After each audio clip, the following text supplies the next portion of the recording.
Greetings. Welcome to ITR Live. I'm your host, Chris Hagen. We are back here in Studio 130 for another fun-filled, action-packed episode of the Gold Standard and Iowa Conservative Podcast.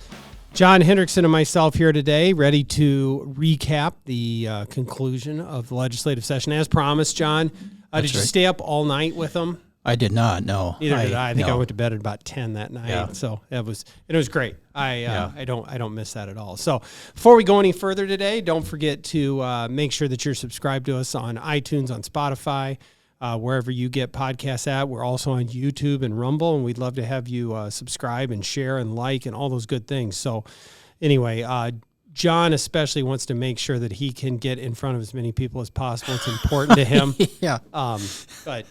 Anyway, he claims that this is his favorite part of the workday. But anyway, so all of those things being said, we had a good weekend, and we are back in the saddle here. It's a Tuesday as we're recording this, but we've had a few days to digest. Actually, I've had a few days to think about this. John's had a few days to write about it. Yeah. And so, John, you've been working on a couple of pieces, just kind of going over what happened during this legislative session. And before we dig in, I think to dig into all of the specifics, is this a good year? Is it a bad year? Is it disappointing? Is it encouraging? Like, give me some thoughts on where you think we're at on this. I think overall it is a, I would say that there has been better years. Yeah. But I think there were some good things that the legislature did, and that we need to highlight. I mean, they're significant wins for the taxpayer, as well as there's some other non-tax issues that I think were important that the legislature advanced. So let's look at it through this lens: is the taxpayer better positioned now than the taxpayer was at the beginning of January when they came into session? Absolutely. Yeah. And I think you have to always keep that in mind. Mm-hmm. And I've said it over and over. We have gotten very spoiled. Yes, yeah. And in terms of the scope of some of the things that have been done in Iowa, to where it's really unfair to say, well, it's not as good as this other one when we enacted the biggest tax cut in the history of the union. Yes, yeah. So the barometer is a little off there. So we're gonna get into that. I think it was a win for taxpayers. Is it as much as maybe some of the rhetoric was leading into session? Probably not. Yeah. But I also think that there was a lot of work on a lot of these issues, and taxpayers should be encouraged because we continue to go the right direction. I mean, for example, I don't know if you saw this, John. We didn't talk about this ahead of time. It was Wyoming, where their governor just got censured by the state party because the governor vetoed a property tax bill and something else. I mean, they're a mess. Yes, yeah. And that's one of the most conservative states in the union. Yep. Meanwhile, here in boring old Iowa, we just continue to tick down the tax rate year over year. So I'll take boring. Yes, yeah. And I don't know to call it boring. Maybe that's not the right word, but I mean, if we just slowly and methodically cut taxes, like that's a pretty good place to be. Absolutely. Yeah. Yeah. So, no, they, and I think that's I'm glad you brought that up because it puts a little perspective on things to look at.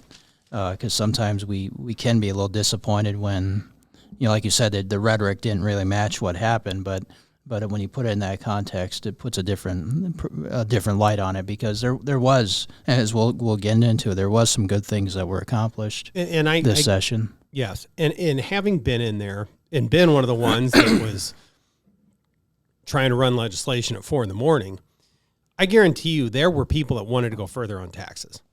And there were people that were, hey, wait a minute, we need to wait. Yeah. So I think my point is, let's be thankful that the center, I don't want to call it the center, but the middle of all of that, the consensus position among a wide range of viewpoints on what to do is to continue to cut taxes. Yes, yeah. And that it is very encouraging that these legislators across the rotunda in the different chambers, House and Senate leadership, and the folks with maybe more ambition than others on cutting tax rates, that those folks are coming together on continuing to cut taxes. So, I mean, I want to talk a little bit. We can get into specifics here, but another thing to remember is that there were significant the income tax bill, which is what I want to get to first, was bipartisan. It was, now, yes. Obviously, this is driven by majority Republicans in both chambers who are conservative tax cutters. And I'm not saying that you would have gotten the same bill out of Democrat control of the legislature, but there were a significant number of Democrats that supported these tax cuts. Yes, yep. And we need to make sure that we point that out. Yeah, absolutely. And I was even kind of shocked during listening to the debate over the tax bill in the Senate when you had two Democrats during the closing comments of that debate basically admit that, you know, this lower flat tax rate is going to benefit lower and middle income Iowans. Right. Which is directly at odds with some of the left-wing rhetoric on this. Because they have put a ton of work into trying to say that this is apocalyptic, this is only a tax cut for the wealthy, and this is being done on the back. Pick your favorite line that this is somehow unfair. Yeah. And yet here you've got Senate Democrats on the floor saying this is a tax cut for low and middle class Iowans. I mean, my senator, who is a Democrat, very liberal, voted for it. Yes, she did. Yeah. Yeah. No, and in fact, we've talked about this. Some of these legislative Democrats have actually put together I don't want to call it a celebratory record on tax policy, but have supported consistently some good tax policy. Yes, yeah. Maybe it wasn't what they would have wanted to do, but when faced with the decision, am I going to support this or not, they are supporting it. And great. And I think what I keep putting off getting into the details here, John, but because I think that there's an important point here. We have talked over and over that tax cuts, tax reform, both income tax relief and property tax reforms are supported by a wide majority of Iowans. We have ticked through poll after poll, whether it's the ITR Foundation poll, the Des Moines Register poll. Iowans support these tax cuts by not just 51%. That's right. It's strong majorities, yeah. That inevitably will filter into what you get out of legislative action. You're getting legislative action on property taxes because Iowans in large number are frustrated with their property taxes. You're getting legislative action on income taxes for the same reason. And whatever party you're in, you have to acknowledge that. And this isn't just swing seat Democrats that support this. I mean, there's some folks from fortress Democrat districts that are supporting this because, look, we all pay taxes. That's we right. all see it. And maybe it's as simple as we continue to try and find right sizing the state budget. I over and over, this is not a starve the beast. We are not cutting into planned future obligations. We are only cutting into planned surpluses. That's right. Yeah. So anyway, I got to make that. But anyway, the point is bipartisan bill, good effort. I mean, put some context into what this bill does, the income tax bill. So basically, one common goal leading into this session by both Governor Reynolds and the legislature was, because of the large surplus and the large growing taxpayer relief fund, that one common objective they shared, and something we supported as an organization, was accelerating the rate reduction to get to a flat tax early. Mm-hmm. And so this is what the bill does. And so basically, starting in 2025, we are going to go to a 3.8% flat tax, which is lower than what was planned, a 3.9%. We were on a path to get to 3.9. So we are literally going to move, because right now the top rate, we're still in a progressive tax multi-rate system. Top rate right now is still 5.7. And so we'll be moving from 5.7 to a flat 3.8% flat tax, which is very significant. In fact, in a sense, and this is something that Leader Whitver pointed out in his closing remarks, with the states that have an income tax, Iowa will now have the sixth lowest income tax rate at 3.8%, which is fairly significant. And that shows a lot of progress. If you think about it, when they first started this, we were almost at 9%. Yeah. As a top income tax rate in multiple brackets, and now we're at 3.8%, which is the sixth lowest. That's significant. Yeah, it is. It is. We've gone from having to try and excuse or explain away, justify an oppressive high level of income taxation, to now being able to go and brag and aggressively market the fact that we are a low tax state. Yeah. I mean, it's just a complete night and day difference in how we can market the state, both from an economic development standpoint, but just to Iowans in general. Look, we're giving you an opportunity to get ahead. And virtually all Iowans will see tax relief when this is implemented in 2025. Right. So maybe simply put, this current tax year, 2024, so the taxes that you and I and our listeners are paying right now, is the last year of the old tiered tax system. Is the last year that we will be under the old regime. Yes. Yep. So beginning January 1 of next year, 3.8% flat for everyone going forward. That's right. Yeah. Yeah. It's pretty remarkable. Yeah. So I think the total amount for next year would be an $800 million roughly savings in that fiscal note. Yes. Yeah. And then 1.3 billion total in savings that are in there. I think that they're going from 3.9 to 3. It was somewhere in the $100 million range a year of revenue. I believe that's right. Yeah, I don't have the fiscal note here, but I think you're right on that. Yeah. One interesting thing about that fiscal note, and it just shows the strength of Iowa's fiscal foundation. But basically, LSA said in there, because if need to, they can tap into the taxpayer relief fund to cover.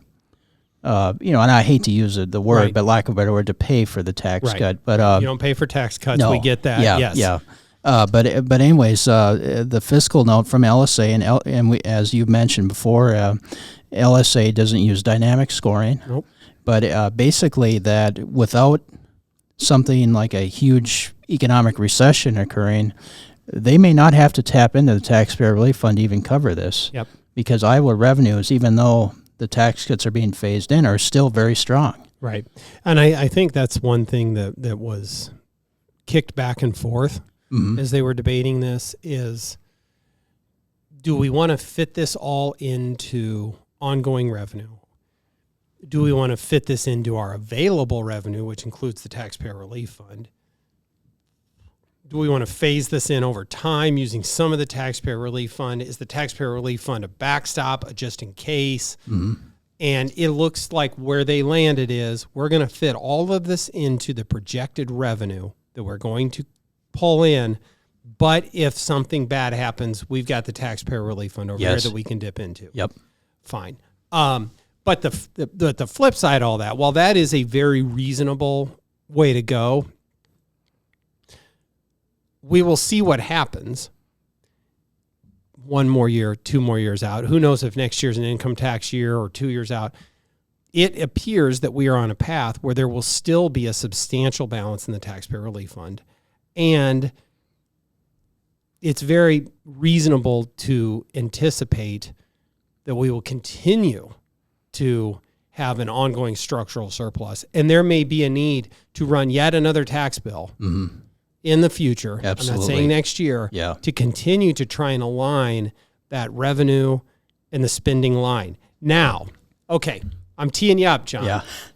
But the caveat to that is not just what's the national economy look like, but what's the other part of that equation that we need to be mindful of? Well, it's spending, and that's because that's the other side of the coin. If I have to raise one concern about this session, and that is the fiscal year 25 budget was a little higher than I would have preferred, and basically it's almost not quite a 5% increase from the previous fiscal year, but it's and I was looking at this last night, and so basically last year the budget was $8.5 billion. This year it's $8.9 billion. If the governor signs everything. Governor does have line item veto authority in Iowa. So. And last year they spent roughly 88%, I think, of projected revenues. This year it bumped up to 92%, which is still very low. Low, because they could go up to 99%. We would like it to be. Yeah. Yeah. But, the more I thought about it, it is higher than I would have thought. But if you look at population and inflation, our estimate was basically at the beginning of this session, we said they shouldn't go over 8.8 billion. And so it's a little bit higher than population and inflation. But if you factor in the tax cut, which is, of course, $1 billion over multiple years, that brings that down a little bit. But still, that's one thing they have to be careful about because, like you said, spending drives. And as we can see in other states, Minnesota, California, New York, Illinois, these states are continuing to increase spending and they're running into fiscal trouble. So the left always points out to taxes being an issue leading to fiscal trouble or tax cuts. The other opposite is also true, and actually more true. The evidence points that states that are continuing to spend recklessly are getting into trouble. Yeah. So, no, that's all important to keep in mind. You were talking about your projected taxation plus inflation. I mean, we did a lot of work on there. You did. I don't want to take any credit for it, but you and our friend Vance Ginn published this where you think the responsible level of spending is that you do at the beginning of the year every year. So I think that's a good yardstick to look back at. Yes, they increased spending by more than they have over the past few years, but okay, they did some things. And sometimes when you keep spending low for a while, there are some things that you've been kicking the can down the road and you need to pick up. But they did do some new things that if you and I were in there may not have signed up for. But again, they come back to this idea of what's the consensus position.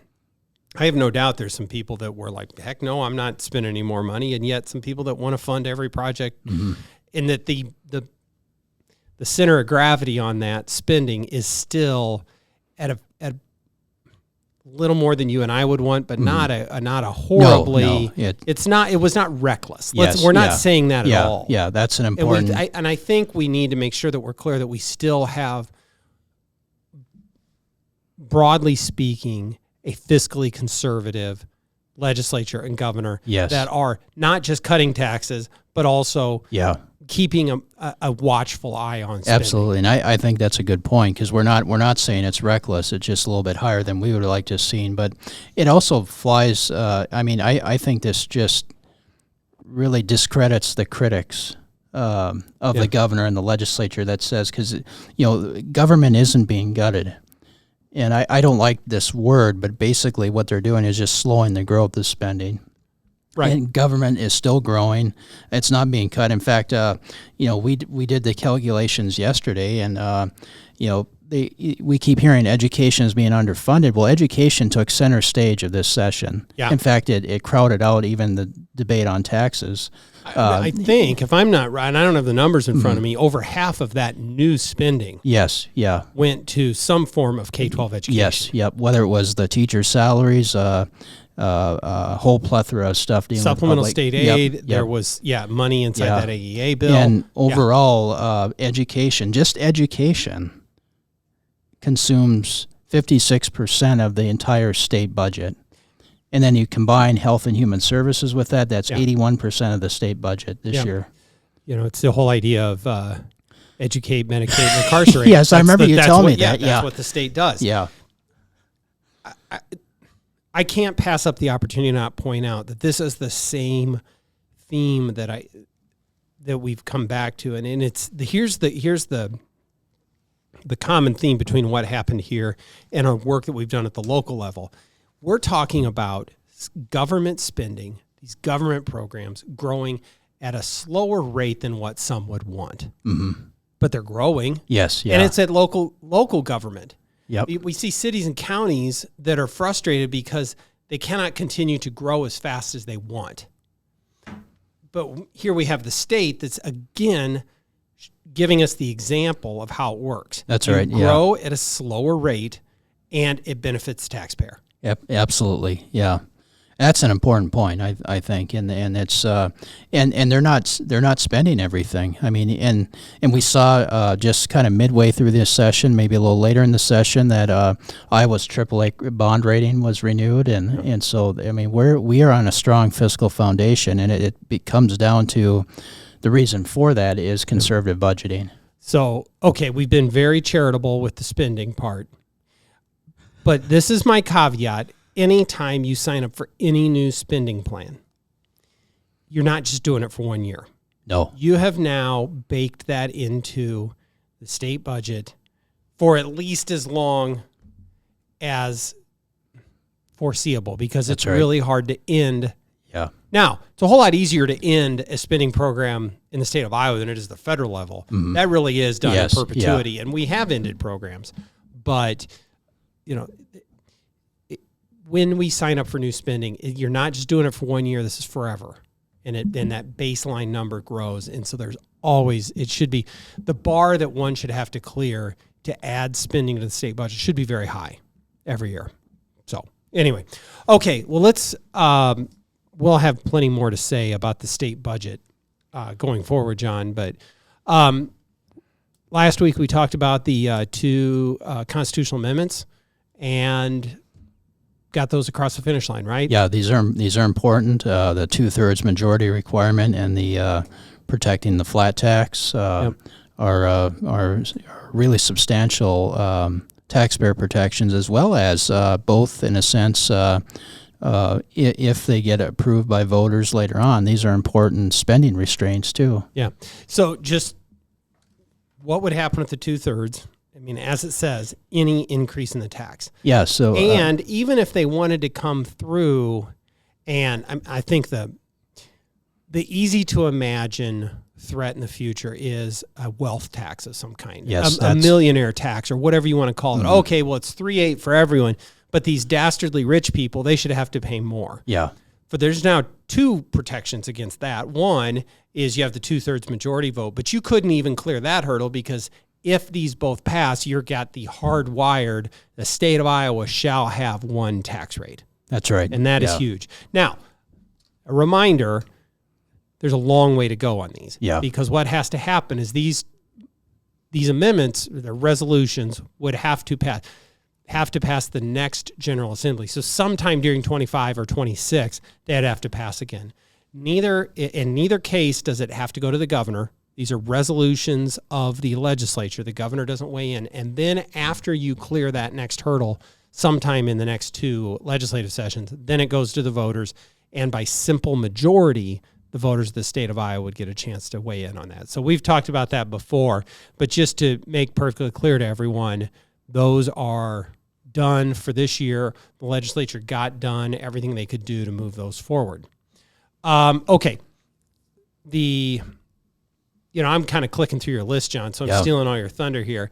We talked about this last time because it had been done, but the universal basic income prohibition, that's done. Yep.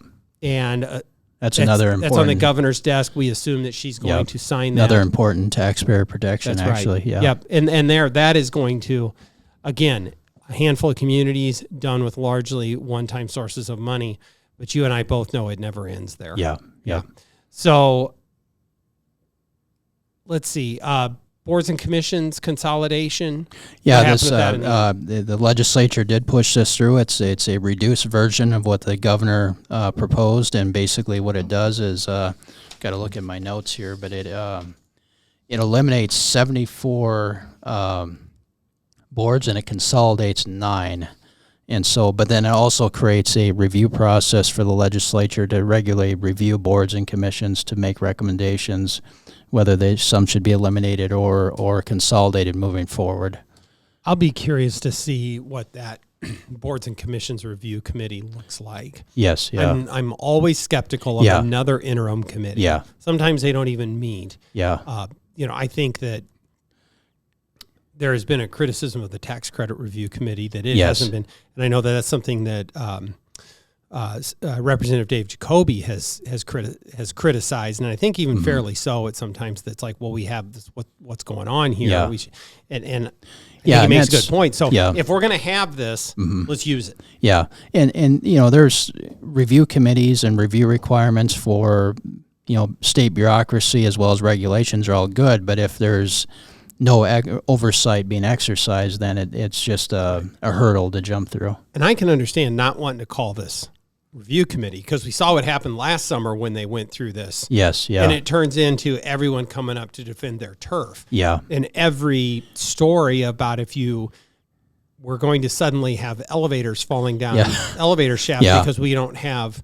And that's what torpedoed the original proposal. Yeah. Is you had all these special interests that came forward and then.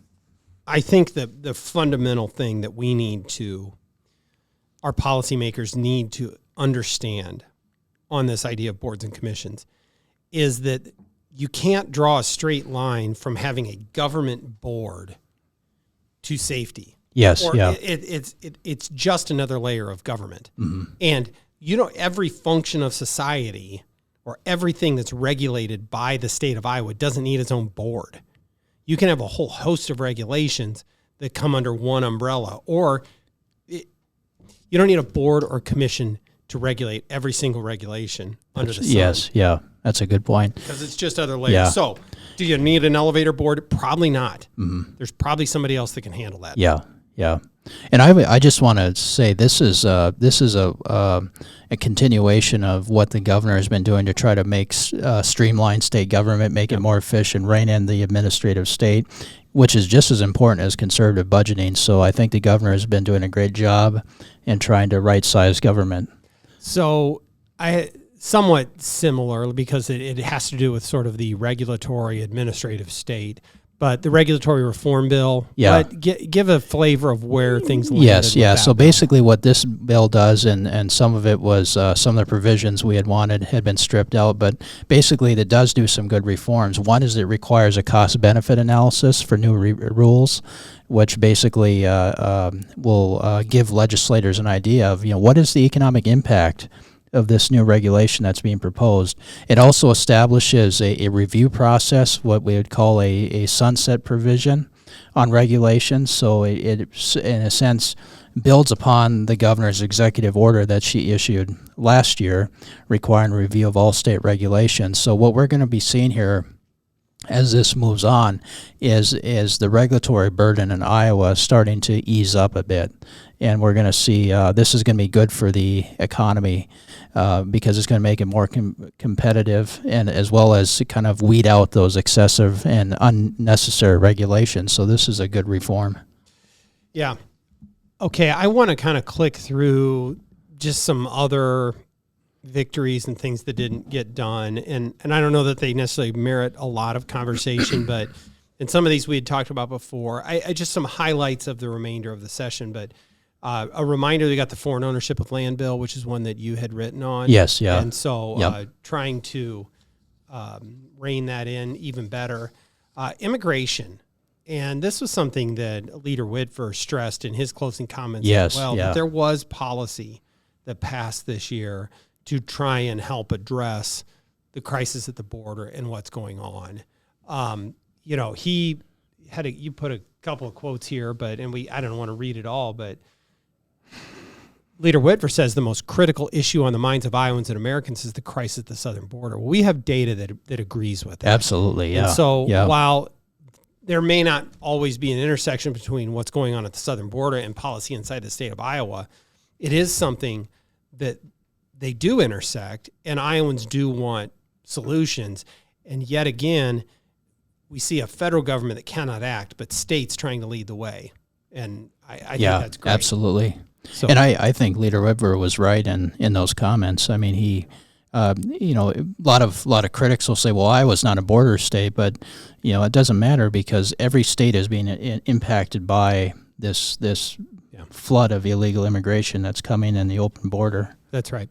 The civic education bill, that got done? Yeah, this got done, and I think this is an important issue, and I again want to thank Senator Brad Zahn, who kind of pushed this through, and at least on the Senate side at the end. So this will start to strengthen and elevate the importance of history and Western civilization in our public school curriculum.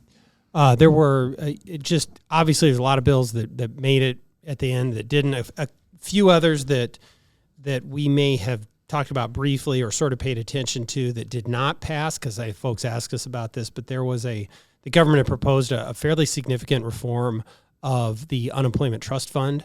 Yes, They did not find any consensus on that. So that's one that, and I think there's a need to fix that. It's not necessarily our issue. It's more for the business community, but I expect that to be a conversation that's going to be next year. House Republicans had proposed a meaningful increase in elected official pay. Oh, yes, that got a lot of attention. Yeah. Now, that only came out in the closing days of session, but if I remember right, it was $10,000 more for legislators, and I think the statewid's also got some on that as well. Yes, that did not move forward, but at some point, if you are going to pay elected officials, it probably, it's before my time, since last time, I think it's been at least 20 years since that's been addressed. So, and then there was a piece that we tracked late on retirement income for active farmers that needed to be, it was a piece that didn't quite get done when we did the retirement income piece, and that didn't make it across either. But if you incorporate that, it should be treated. If it's a single member LLC, it should be treated the same as if you're filing individually. Yeah. And so I think that's probably something that gets addressed next year as well. But some smaller pieces that didn't get across the finish line, or at least of less importance to us and what we worked on. So, any other thoughts on the session as a whole, John? No, I think I think overall there was some important victories. And like I said, I think we may have wanted to see a little bit more on the tax front, but having a 3.8 flat tax starting 2025 is going to be a big win for taxpayers. Yeah, I agree. That's important. And I think too, I had several legislators tell me that this was, I don't know what descriptor they used, but it was just a really, really difficult year. Yes, yeah. And that it was just a slog.